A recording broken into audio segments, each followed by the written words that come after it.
To create the clavicle, I've put the sternum on its layer. I'm going to create or turn the layer to a template so I can see through it. And I think I'm going to start in this top or superior view. We'll create, if I count, remember these are 2, so 2, 4, 6, 8, 10, 12, 14, 16, 17. So I got about 17 out. And I'll go into the create polygon primitive cube. I'll make it 17 wide, and we'll go 2 and 2. And we know in the width we're going to need several things, so let's just start with, let's say, 4 divisions. Alright, we'll hit D for,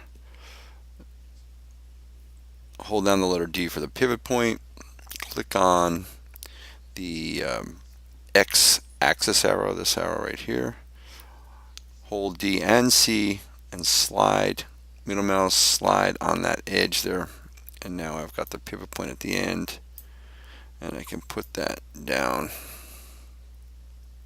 Okay, so let's go to X-ray so I can see my point through there. Grab this first set of edges, move it up a little bit, get this set of edges, move it back here, remove this and also rotate this pair, and then let's go back to, right now I'm on my I've got my panel layouts gone set to 3, split left. Okay, so I can see the front and the top as well as the perspective. So I'm going to say face, grab that face, move it up, and maybe rotate a little bit.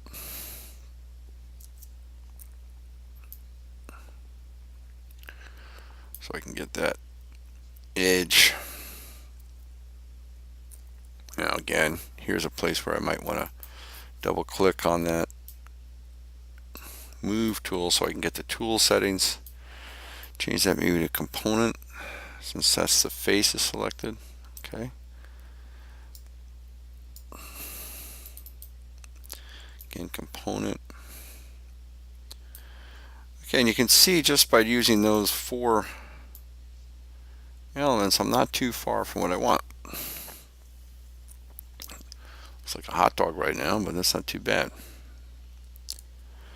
Alright, now this one bothers me. See, what I really want to be is, I want to have an imaginary axis going through the long dimension here, and I want to stay perpendicular to that axis. So right here, I'm going to rotate that face so that it's perpendicular to that axis. And maybe I'll grab that face. So I'm double clicking each time and get a little more position. Okay. Maybe move this one up a little bit. Alright, so right now, let's go back to that 3 screen view, and let's get the proximal end.